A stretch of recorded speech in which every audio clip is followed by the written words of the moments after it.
developments. And speaking of delicate developments, viewers, we're shifting focus to another volatile region. Yes, I'm referring to the Middle East. We're now learning that Israeli forces have launched a large-scale raid in the old city of Nablus in the northern occupied West Bank. The operation began at around 3 a.m. local time, and according to Palestinian officials, it is expected to continue until 4 p.m.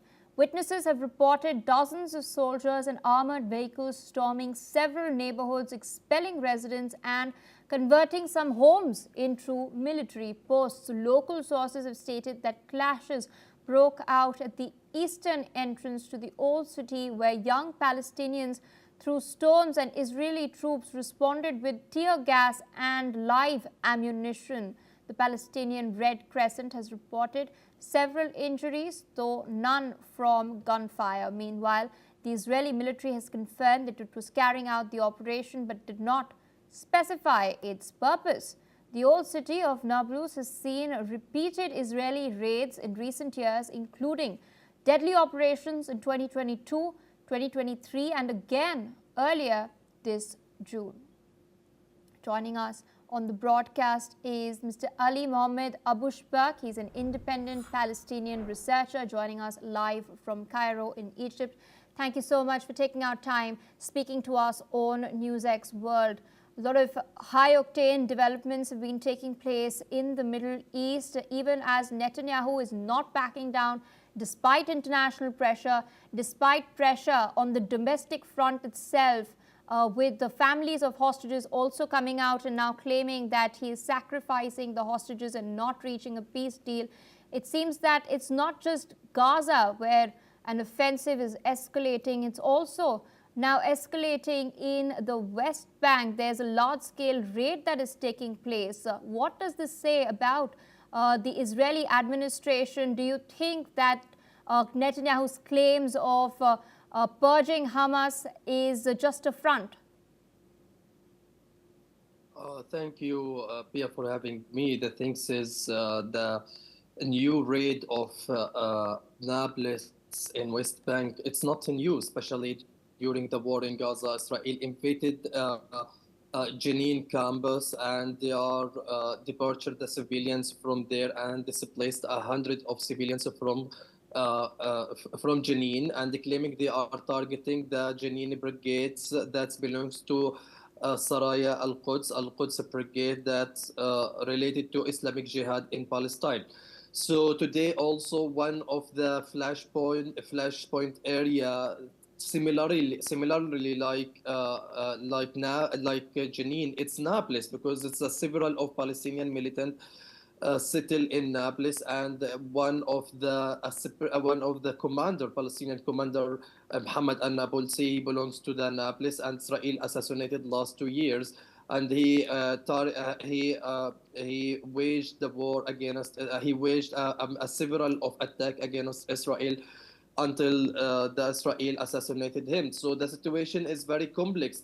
Even in West Bank, during the war in Gaza, Israel used to stream a several of area from West Bank, claiming they are targeting a militant group in West Bank, and they are going to making a balance of the security balance of that area. Especially, it's a posting a danger on Israel. Since it's so close to the Israeli borders and Israeli's area. So on the ground situation is a very terrible. While Israel is still violating the human rights on the ground, either in Gaza or West Bank, this kind and it's considered as according to international law in West Bank as a occupation. So it has a right for the civilians to resist this troop, and they are defending themselves, since the Israel is not waging any it's not posting any danger to them. So also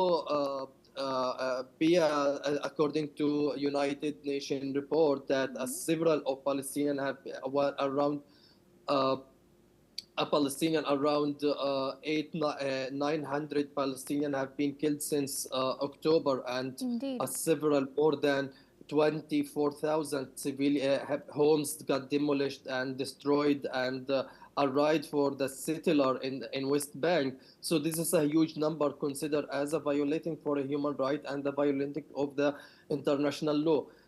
Also, according to reports from the ground, the clashes is still continuous between the Palestinian resistance and the Israeli troops.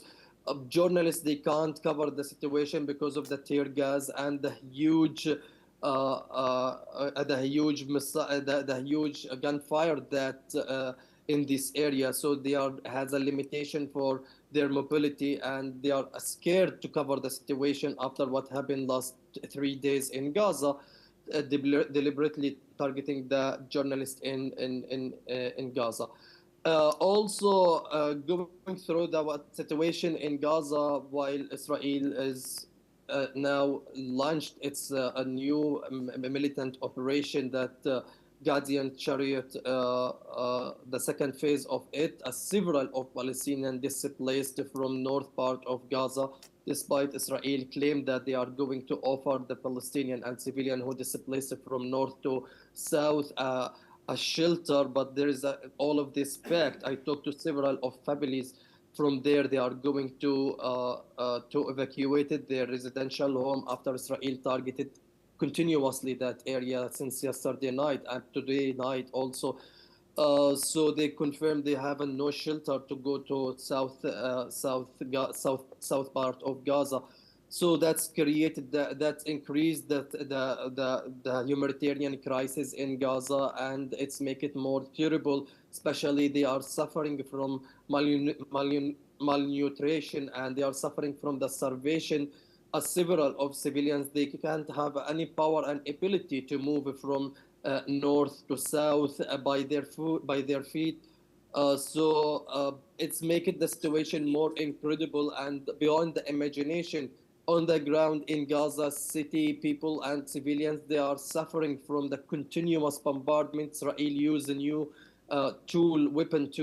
weapons and the new tools in attacking the residential unity in Jabalia and in Beit Hanun, as well as in Beit Lahia. They are using the suicide report that randomly targeting the homes and residential unit and leaving the area with a mass destruction and a mass demolition as a civic defense. They can't reach to that area because of Israel continuous targeting that area, and no doubt about that. Ultimately, it's still bombardment that area and targeting that area. So among of these things, also worth mentioning that Pina, that Paya, it's there is a still negotiation between the Israeli commander with regard the operation in Gaza, and with regard it's meaningless. Several of Israeli commander they are disagree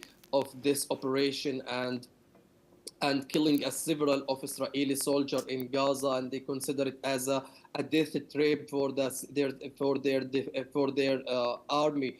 So among of these things, Benjamin Netanyahu he still insists to invade Gaza and departure the civilians from Gaza, either city or strip as well, because there is a several of report confirmed that the plan of Benjamin Netanyahu is departure the civilians from Gaza Strip to other land. And we have seen the South Sudan's ambassador when he came and discussed about accepting a Palestinian refugee there. So among of this atmosphere, the situation is more complex today.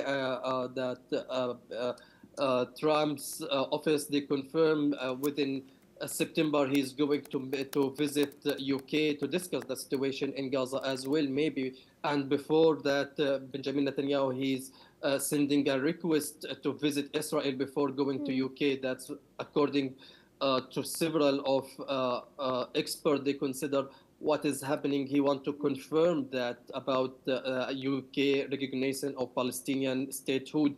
So Israel lost the diplomatic war, lost the diplomatic narrative, and nowadays Israel definitely revealed that the ugly face of their army on the ground, and the brutal of the Israelis army on the ground. Indeed, there are several countries, Western countries, the Anglosphere, that's now also coming out and criticizing Israel. I request you to stay on with us since you referred to the statistics. I'd like to delve